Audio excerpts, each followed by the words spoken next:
할렐루야. 온라인 예배 오신 여러분을 주님의 이름으로 환영합니다. 사랑하고 축복합니다. 이 시간 영과 진리로 예배하실 때 하나님께 찬송 올려드리겠습니다.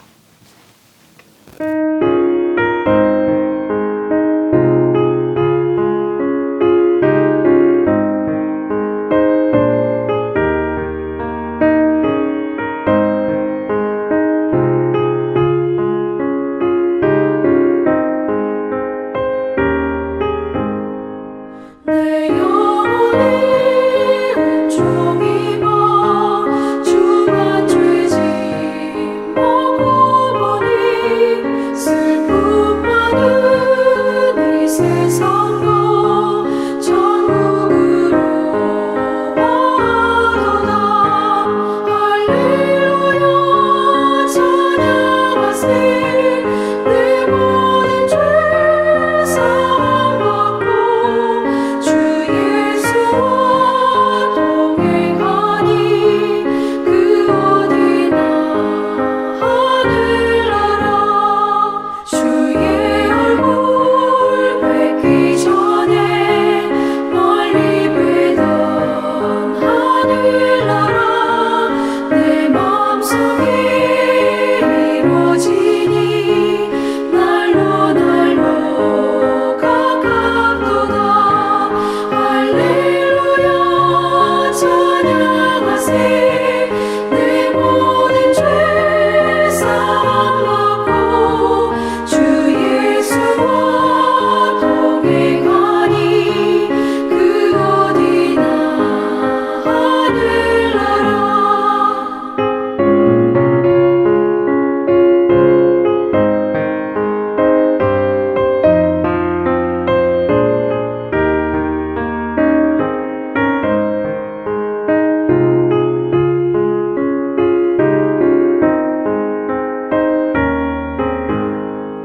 높은 산이 거친 들이 조망이나 궁궐이나 내 주 예수 모신 곳이 그 어디나 하늘나라. 할렐루야 찬양하세. 내 모든 죄 사함 받고 주 예수와 동행하니 그 어디나 하늘나라.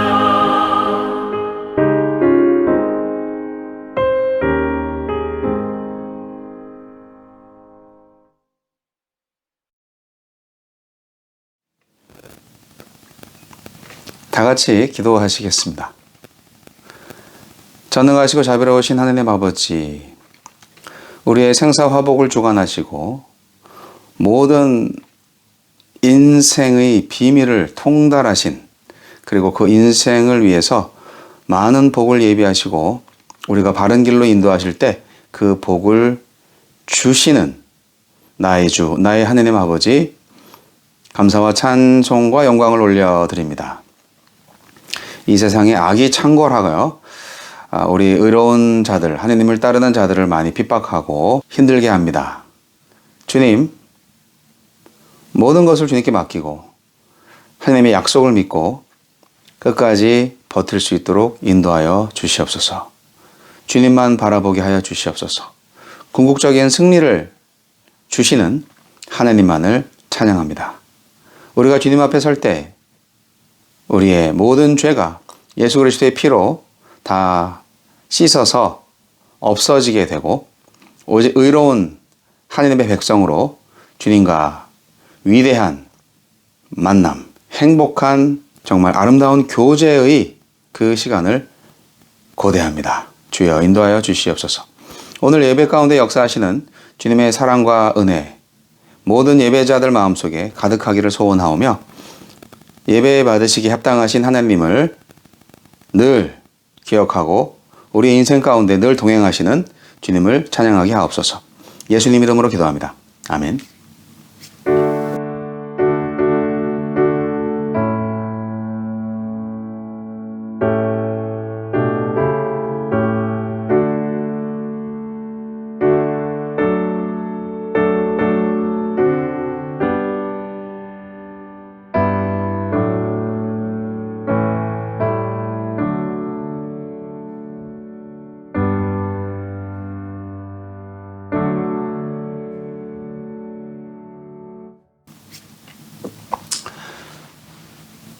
다시 한번 헌신의 마음을 다해서 하나님 찬송 올려드리겠습니다.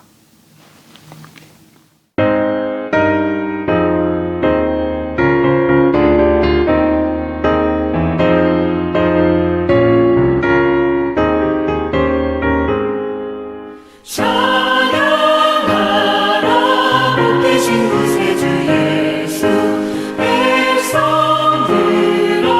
사랑을 전하세 경배하라 하늘을 천군과 천사 주님 앞에 영광을 돌리세 목자같이 우리를 지키시고 종일 품에 늘 안아주시니 찬양하라 높으신 권세를 찬양 찬양 찬양 영원히 드리세 찬양하라 복되신 구세주 예수 우리 대신 죽임을 당했네 구주 예수 영원한 구원의 소망 경배하며 겸손히 절하세 찬양하라 우리 죄 지신 예수 그의 사랑 한없이 크셔라 찬양하라 높으신 권세를 찬양 찬양 찬양 영원히 드리세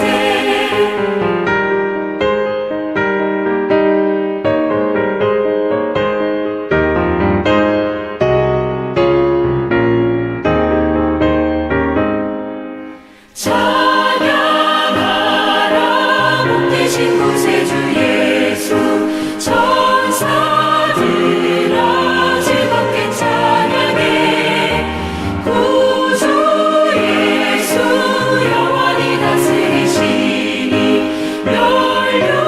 멸류관을 주 앞에 드리세 구주 예수 세상을 이기시고 영광 주님 또다시 오시리 찬양하라 높으신 권세를 찬양 찬양 찬양 영원히 드리세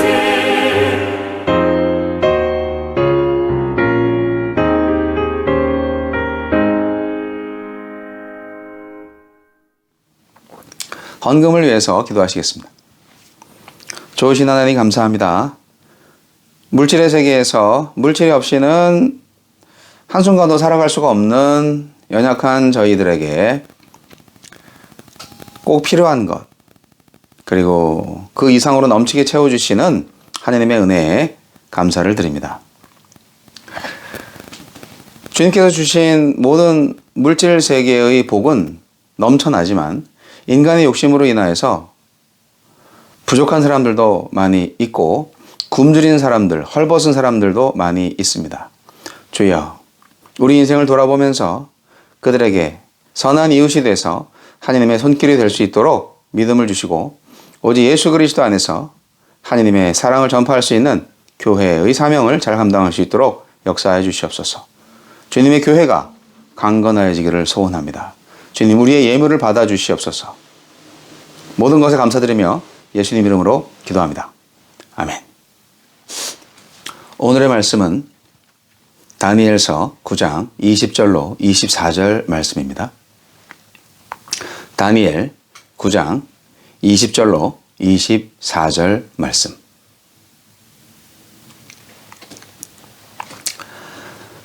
내가 이같이 말하여 기도하며 내 죄와 내 백성 이스라엘의 죄를 자복하고 내 하나님의 거룩한 산을 위하여 내 하나님 여호와 앞에 간구할 때 곧 내가 기도할 때 이전에 환상 중에 본 그 사람 가브리엘이 빨리 날아서 저녁 제사를 드릴 때 즈음에 내게 이르더니 내게 가르치며 내게 말하여 이르되 다니엘아, 내가 이제 네게 지혜와 총명을 주려고 왔느니라.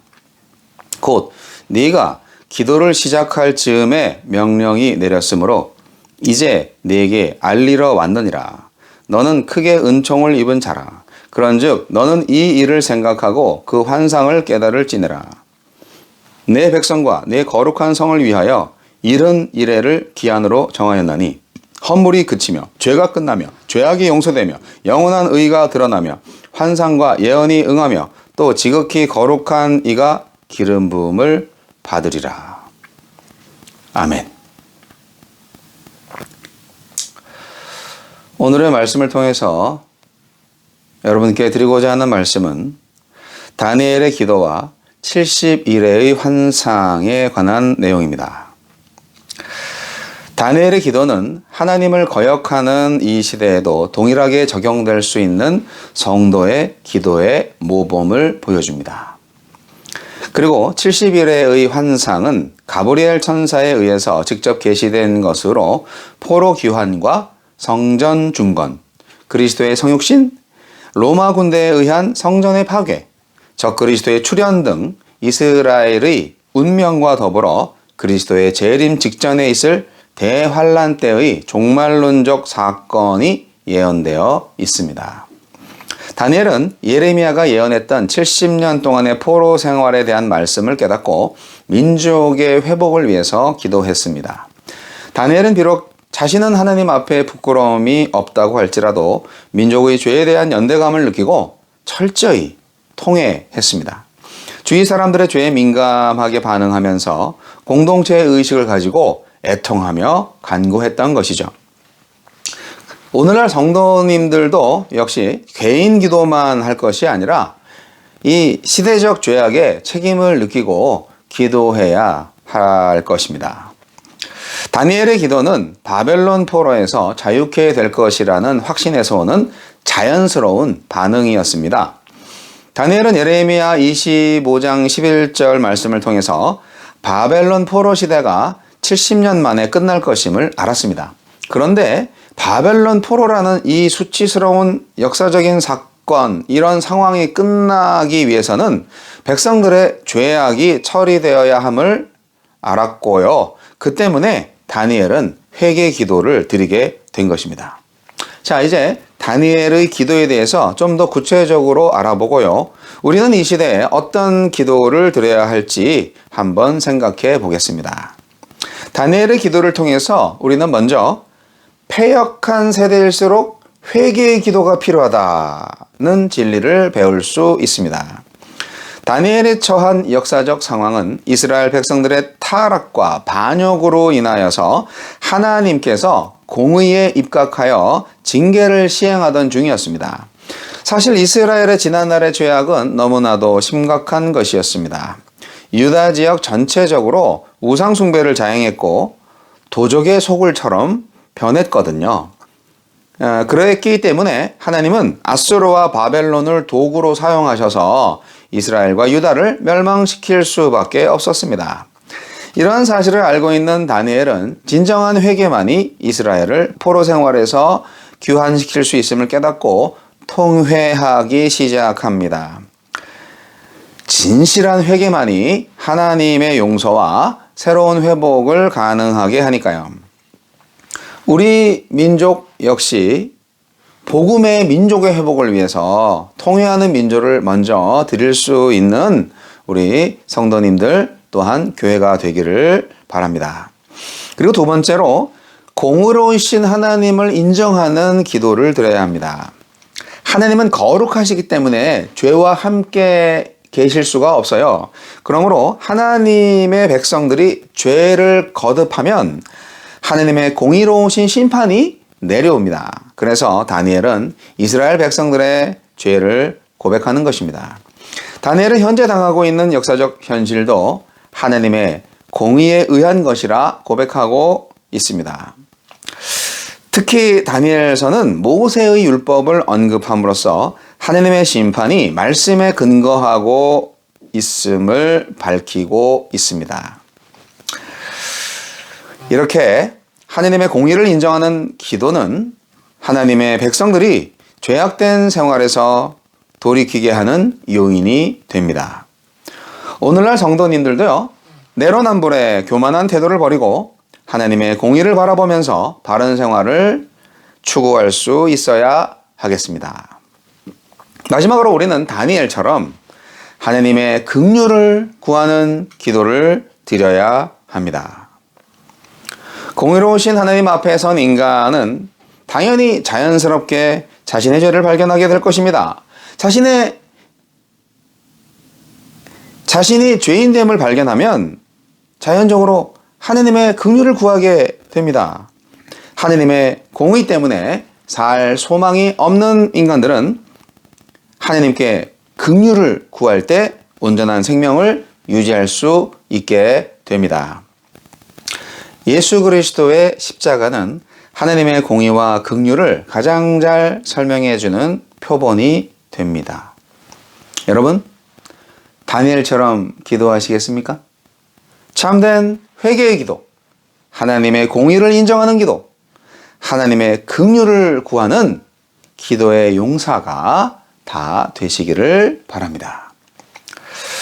다니엘이 기도를 시작하니까 천사 가브리엘이 기다렸다는 듯이 쫙 나타났습니다. 사실 하나님께서는 다니엘이 채 기도를 마치기도 전에 가브리엘을 보내셨습니다. 하나님은 이미 다니엘이 어떤 기도를 하고 싶어 하는지 이미 다 아셨기 때문인 것 같아요. 그 기도는 정녕 하나님께서 기다리시던 기도였습니다. 다니엘의 기도야말로 포로 중에 있는 이스라엘 전체에게 하나님이 기대하신 반응이었습니다. 이것이 포로의 시간을 주신 하나님의 의도였습니다. 그러니 얼마나 다니엘의 기도가 반가우셨겠습니까? 그래서 가브리엘에게 명령하여서 빨리 가서 다니엘이 환상을 깨닫도록 지혜와 총명을 주라고 하신 것입니다. 성도 여러분, 이처럼 하나님은 우리에게 좋은 것을 항상 주시려고 대기하고 계십니다. 왜 우리가 하나님의 복을 누리지 못하고 있습니까? 우리가 기도하지 않기 때문입니다. 기도를 하더라도 우리가 하나님의 뜻을 구하지 않고 자기 뜻만 구하고 있기 때문입니다. 우리는 하나님의 역사에 참여하는 기도를 할 수 있어야 합니다. 우리가 다니엘처럼 기도하면 오늘날 세상 권력의 허망함을 볼 수 있게 됩니다. 또한 하나님께서 온 세상을 주관하고 계심을 발견하게 되지요.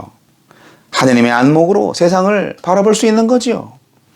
우리가 모든 인간의 역사에 하나님께서 개입하시고 통치하시는 그 사실을 제대로 믿고 체험하게 되면 우리는 사람들을 두려워하지 않게 됩니다. 오직 하나님만을 두려워하게 됩니다.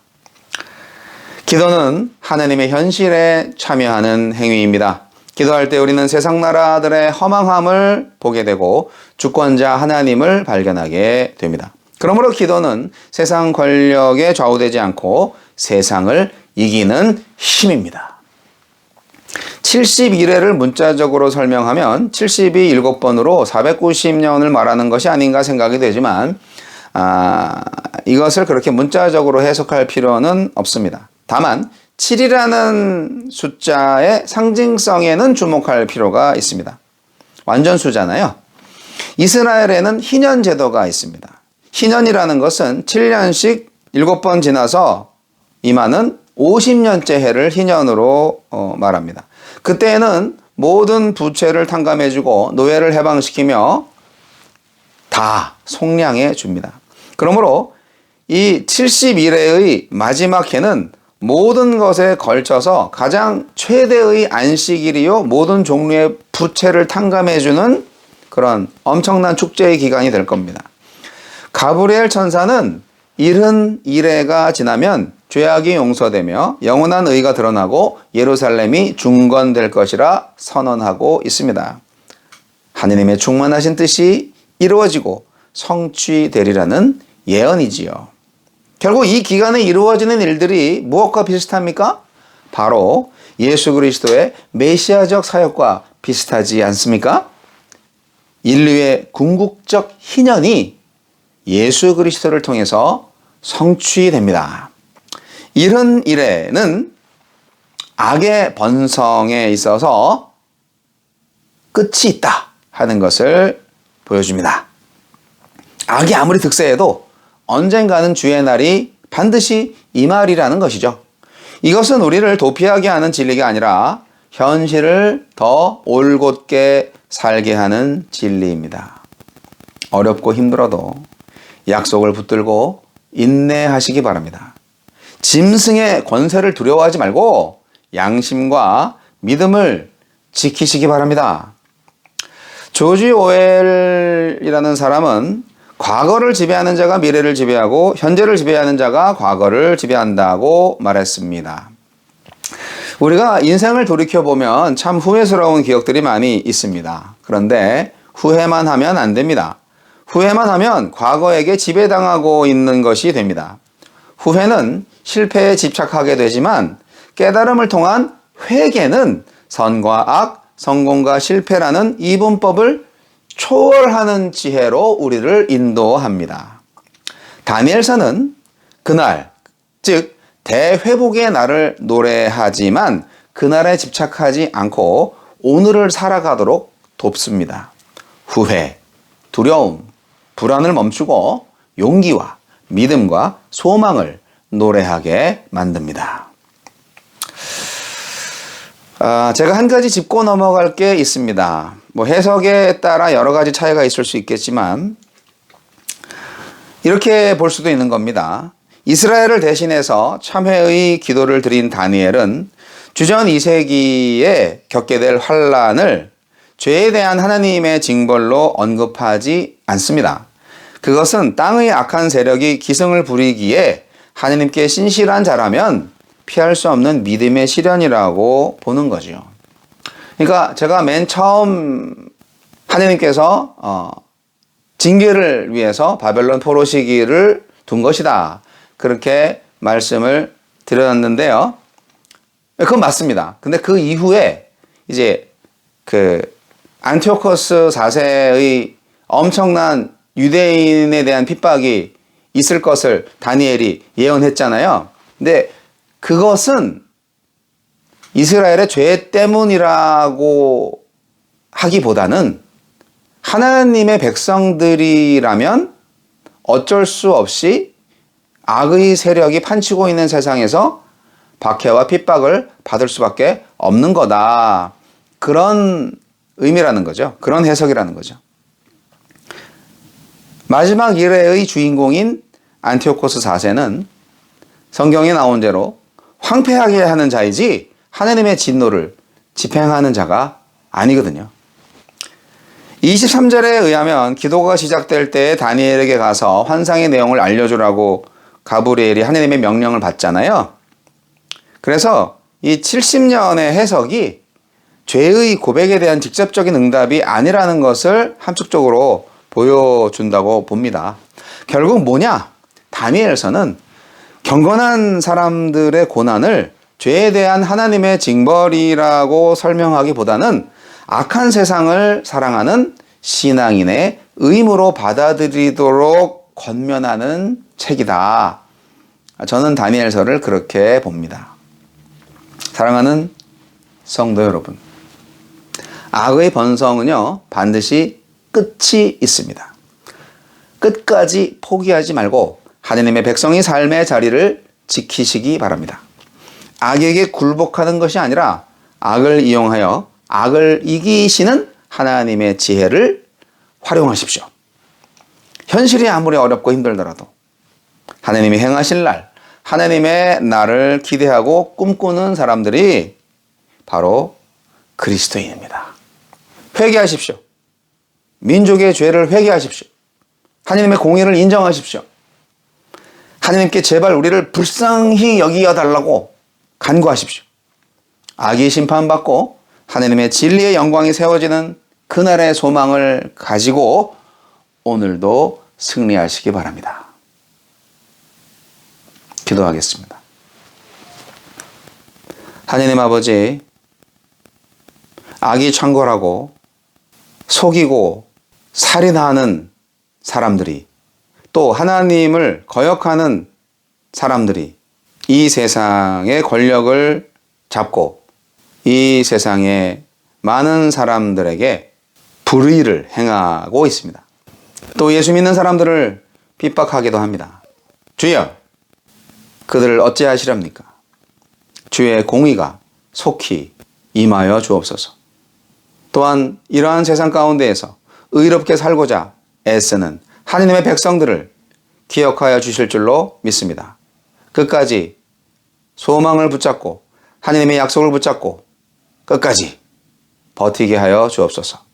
주님의 그 영광의 날에 모두 다 하느님과 만남을 기다리며 오늘도 주의 이름으로 승리하게 하여 주옵소서. 지금은 우리 주 예수 그리스도의 은혜와 하느님 아버지 극진하신 사랑과 성령님의 감화 감동 교통 역사하심이 오늘 이 시대를 바라보면서 이 시대의 악을 바라보면서 하느님의 눈으로 세상 권세자들의 허망함을 바라보면서 오직 하느님의 통치를 기대하며 다니엘처럼 회개의 기도, 하느님의 공의를 인정하는 기도, 하느님의 긍휼을 구하는 기도를 통하여서 하느님의 선지자적 사명을 감당하는 교회가 되고자 새롭게 결단하는 우리 모든 하느님의 백성들 머리 위에 이제부터 영원까지 함께 하시기를 우리 구주 예수 그리스도 이름으로 간절히 축원하옵나이다. 아멘.